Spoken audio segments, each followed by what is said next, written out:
ये जितने नेता आते हैं इनके बच्चे क्या सरकारी स्कूल में पढ़ते हैं क्या? जहां लाखों रुपए फीस है वहां पढ़ते हैं। और आपके लिए क्या दे दिया? किस्मत पे रो, 5 किलो अनाज से पेट भरो, शिक्षा नहीं मिलेगी। क्योंकि अगर शिक्षित हो जाओगे तो जागरूक हो जाओगे, झूठ पकड़ में आ जाएगा। इलेक्टोरल बॉन्ड से चंदा किसने लिया?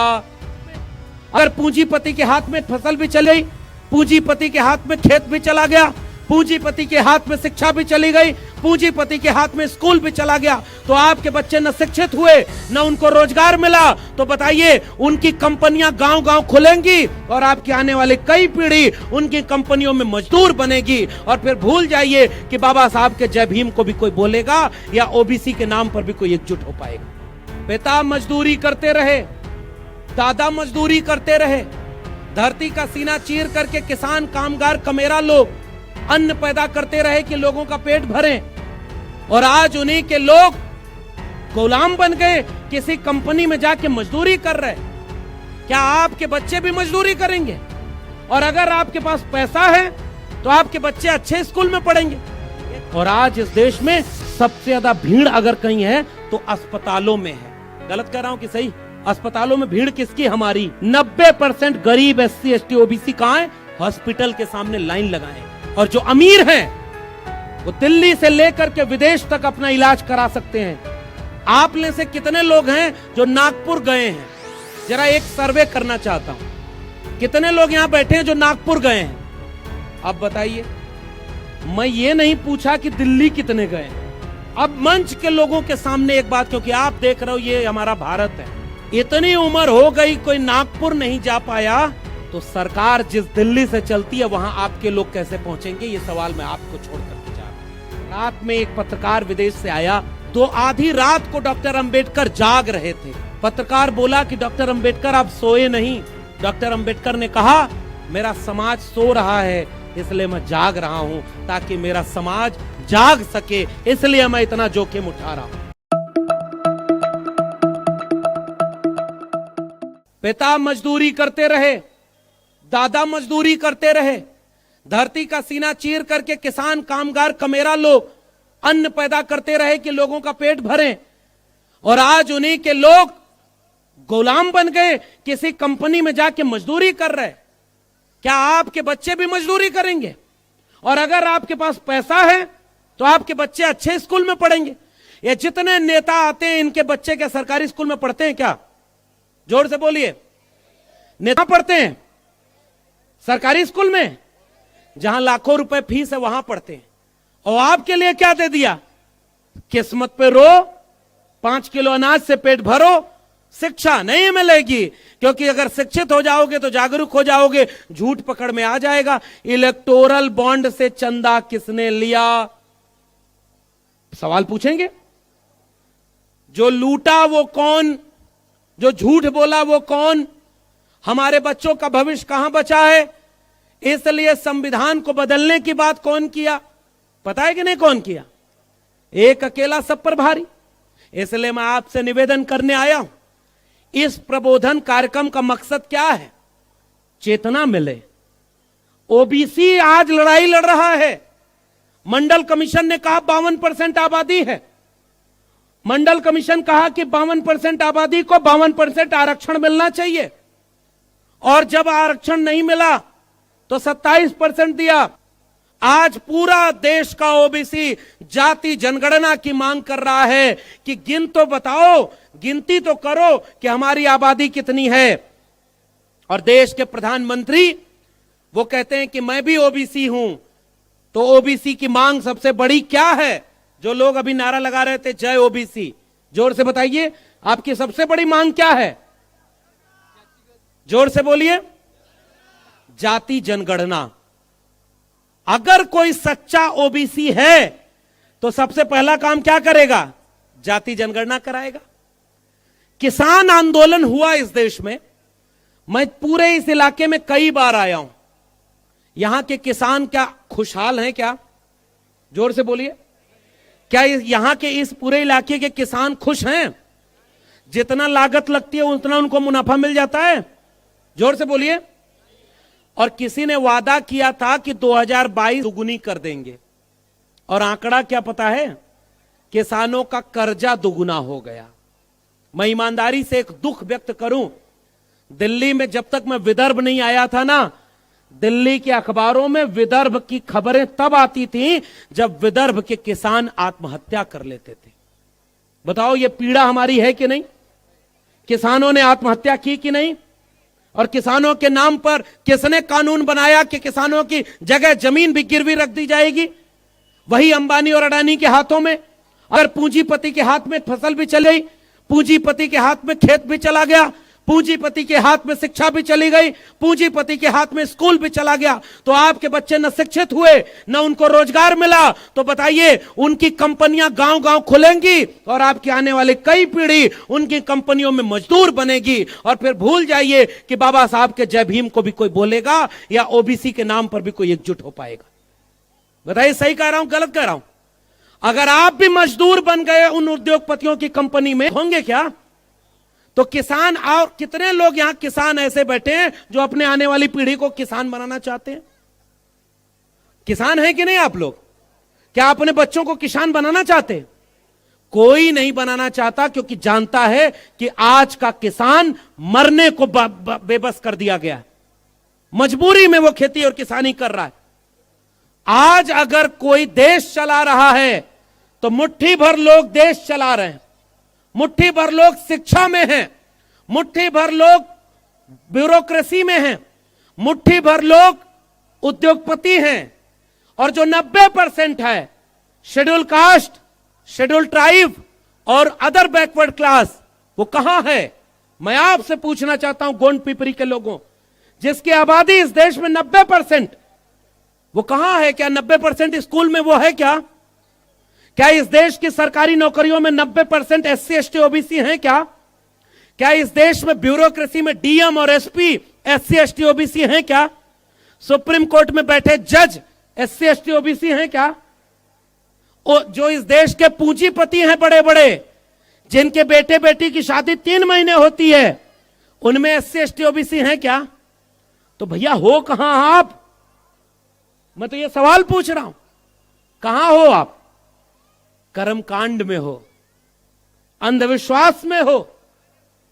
बताओ सही कह रहा हूं कि गलत कह रहा हूं? जोर से बोलिए, गलत है कि सही है? क्या अंधविश्वास और कर्मकांड में हमारे लोगों को फंसाया नहीं जा रहा? और बाबाओं की नई नई दुकान खोल दी। एक बाबा उधर दुकान खोले, एक उधर खोले, एक इधर खोले।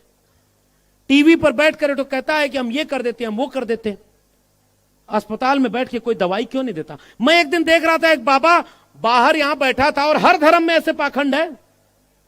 एक आदमी का हमें पथरी है, पथरी जानते हैं, पेट में, तो बाबा आंख बंद किया और ऐसे ऐसे उंगली चलाया और कहा आप देखो, कहा पथरी गायब, बाबा की जय हो। उसने हवा में ही ऑपरेशन कर दिया, हवा में ऑपरेशन कर दिया।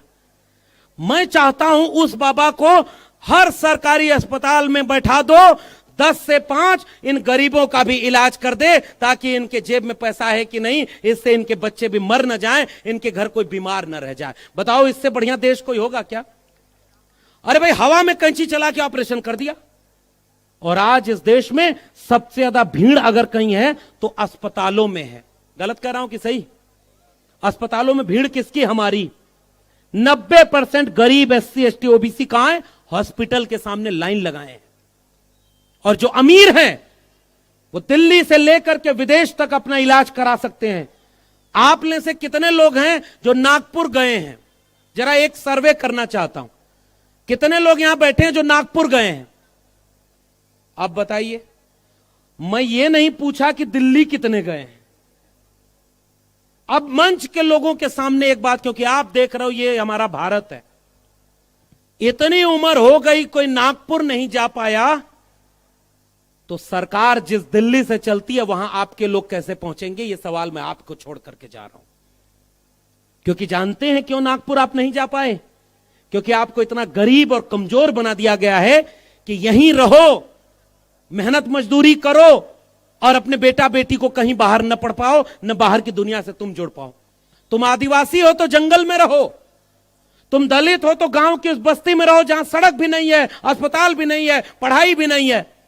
तुम ओबीसी हो तो खेत में किसानी की तरह पैदा करते रहो, जिस पर तुमको उचित मूल्य भी नहीं मिलेगा, और तुम्हारा पैदा किया हुआ अनाज 5 किलो कोई मुफ्त में बांटकर तुमसे वोट पे वोट लेता चला जाएगा। क्या यही भारत का सपना हमारे महापुरुषों ने देखा था? क्या यह बराबरी है क्या? जोर से बोलिए। तो बराबरी कैसे आएगी जब तक हम और आप जातियों में टूटे रहेंगे? बहुत वक्त नहीं लूंगा और आखिर में आपसे 2-3 बातें निवेदन के साथ जा रहा हूं। जाति बुरी चीज है कि नहीं है? तो जाति तोड़ना चाहिए कि नहीं तोड़ना चाहिए? तो जाति टूटेगी कैसे? सबसे पहला, जितनी जातियों को अछूत बनाया गया उनके साथ बराबर में बैठकर खाना पीना शुरू कर दीजिए। मैं ओबीसी समाज के लोगों से भी कहूंगा, आप दलित समाज और शेड्यूल कास्ट शेड्यूल ट्राइब के समाज को अपने भाई समझिए। बाबा साहब अंबेडकर हम सब के नायक हैं, महात्मा ज्योतिबा फूले हम सब के नायक हैं, छत्रपति शाहू जी महाराज हमारे नायक हैं, डॉक्टर राम मनोहर लोहिया हमारे नायक हैं। और वो नायक तब बनेंगे जब हम जातियों को तोड़ करके एक साथ खड़े होंगे। जो भी हाथ से मेहनत करता है वो सब कमेरा लोग एक हैं, और हम 90% लोग इस देश में एक रहेंगे, कभी हम आपस में नहीं लड़ेंगे। बताइए, ये संकल्प आज यहां से करके जाना चाहिए कि नहीं जाना चाहिए? क्योंकि हमारे लोगों को हमारे से ही आपस में लड़ाया जा रहा है। शेड्यूल कास्ट को बांट दो, उपवर्गीकरण, शेड्यूल ट्राइब में उपवर्गीकरण, ओबीसी में उपवर्गीकरण। क्यों भाई? पहले हमको जाति जनगणना करके बताओ, देश चलाने में हम कहां हैं? हमारे सुप्रीम कोर्ट में जज कितने, विश्वविद्यालयों में प्रोफेसर कितने, वाइस चांसलर कितने, मीडिया हाउसेस हमारे कितने, हमारे ठेकेदार कितने, हमारे उद्योगपति कितने, हमारे शिक्षा में कितने, हमारे डीएम कितने, हमारे एसपी कितने? हमारे 90% जहां होंगे वही हमारा है, बाकी जगह हमको लड़ करके अपने हिस्से का हक छीनना पड़ेगा। लेकिन पता है, 2 बिल्लियां एक रोटी के लिए लड़ने लगी, 2 बिल्लियां एक रोटी के लिए लड़ने लगी। एक बंदर आया और उसने कहा कि लड़ो मत, हम न्याय करेंगे। तराजू लेकर आया, एक तरफ रोटी ज्यादा थी, इधर से तोड़कर खा लिया, फिर दूसरी तरफ ज्यादा हुई, फिर उधर से तोड़कर खा लिया, फिर इधर ज्यादा हुई, इधर से तोड़कर खा लिया। खाते खाते दोनों तरफ की रोटी बंदर खा गया और बिल्लियों की तरफ भूल करके बोला, देखो मैंने कितना बढ़िया न्याय किया, जितनी भूखी तुम हो इतनी ही भूखी ये है, जाओ अब लड़ो मत, तुम दोनों घर जाओ। और राजा ने न्याय कर दिया। हमारे घर की लड़ाई में कोई हमारी रोटी खा रहा है, समझदार को इशारा काफी। रोटी की चिंता करना और किसी भी ऐसे मुद्दे पर लड़ना नहीं। भाइयों बहनों, हमारे जितने महापुरुष हैं, किसी के हाथ में तलवार, त्रिशूल, बंदूक है क्या? जोर से बोलिए। केवल बिरसा मुंडा जी के हाथ में है, क्योंकि वो दिकुओं के खिलाफ थी, दिकुओं के खिलाफ थी। और किसी के हाथ में कोई हथियार नहीं, क्योंकि उन्होंने कहा सबसे बड़ा हथियार कलम है, कलम से बड़ा कोई हथियार नहीं है। और उसी कलम से बाबा साहब ने संविधान लिखा, उसी कलम से आपके आने वाले बच्चे आपका मुस्तकबिल बदलेंगे। इसलिए कोई नफरत में लड़ाने आए, धर्म के नाम पर लड़ाने आए, लड़ना मत। एक राजा, शेर राजा हुआ जंगल में, तो गधा एक दिन आया। यह आखिर में पैगाम देकर जा रहा हूं, बहुत वक्त हो गया। गधा आया और बाघ से बोला, देखो ये घास नीले रंग की है। तो घास बोला, वो बाघ बोला कि नहीं, घास तो हरे रंग की है। गधा बोला, नहीं, तुम्हें रतौंधी हो गई, घास तो नीली है। बाघ बोला, नहीं, साफ दिख रहा है, घास तो हरे रंग की है। दोनों लड़ने लगे, दोनों राजा के पास पहुंचे। शेर राजा था, राजा देख करके बोला, क्या बात है? तो बाघ बोला कि ये गधा पागल हो गया है, घास हरी है और कह रहा है नीले रंग की है। गधा बोला कि नहीं हुजूर, अब आप ही न्याय करिए, बताइए घास नीली है कि नहीं। शेर ने कहा कि गधा ठीक बोल रहा है, बाघ को 1 साल के लिए जंगल से बाहर करने की सजा सुनाई जाती। गधा चारों टांग पर नाचता हुआ खुश होके गया, अच्छे दिन आ गए, अच्छे दिन आ गए, खुश होके गया। बाघ बोला, ये कैसा गुनाह, राजा आप हो और आप देख रहे हो घास हरी है और आप हमें कह रहे हो कि हम गलत हैं। उसने कहा कि नहीं, तुम्हें सजा इस बात की नहीं मिली है कि तुम गलत हो, तुम्हें सजा इस बात की है कि तुम अपना सारा जरूरी काम छोड़कर गधे से बहस कर रहे हो। समझ में पाए? जरूरी काम छोड़ करके किसी से बहस करने का वक्त नहीं है। रोटी, कपड़ा, मकान, शिक्षा, स्वास्थ्य, रोजगार, 6 सूत्र हैं। जो इन 6 की बात करे वो आपका है। अपना वोट भी उसे देना, अपना नेता भी उसे बनाना, अपना नायक भी उसे बनाना, महापुरुषों के मंचों पर उसको बुलाना, उसको सम्मानित करना, जो आपके हिस्से की लड़ाई लड़े उसका साथ देना। डॉक्टर लक्ष्मण यादव को अकेला जब पढ़ा, नौकरी से निकाला गया। मेरी किताब जब प्रोफेसर की डायरी आप खरीद करके पढ़ना, मराठी में भी अनुवाद है उसका, तो पढ़ना, यह देखना कि नौकरी से इसलिए निकाला गया कि अगर नौकरी से निकाल देंगे तो चुप हो जाएगा। मैंने कहा कि मेरे समाज, बाबा साहब अंबेडकर, एक बार रात में एक पत्रकार विदेश से आया, आधी रात को डॉक्टर अंबेडकर जाग रहे थे। पत्रकार बोला कि डॉक्टर अंबेडकर आप सोए नहीं। डॉक्टर अंबेडकर ने कहा मेरा समाज सो रहा है इसलिए मैं जाग रहा हूं, ताकि मेरा समाज जाग सके, इसलिए मैं इतना जोखिम उठा रहा हूं। हमारे जैसे लोग आपके बीच में केवल इसलिए घंटा भर भाषण देने नहीं आते। आने वाली पीढ़ियां 25 साल बाद, 50 साल बाद हमको याद करेंगी। हम अपने पुरखों को याद करते हैं कि डॉक्टर अंबेडकर लायक थे।